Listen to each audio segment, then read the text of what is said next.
Mika Salamanca!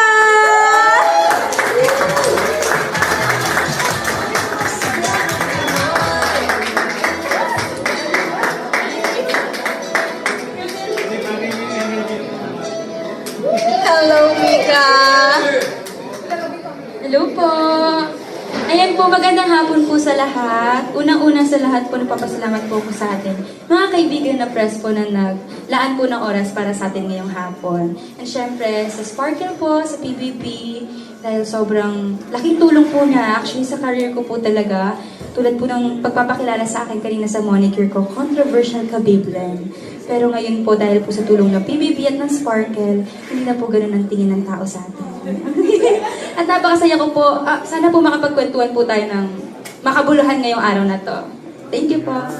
Thank you so much, Mika. Ayan, sige, you can take your seat. And everyone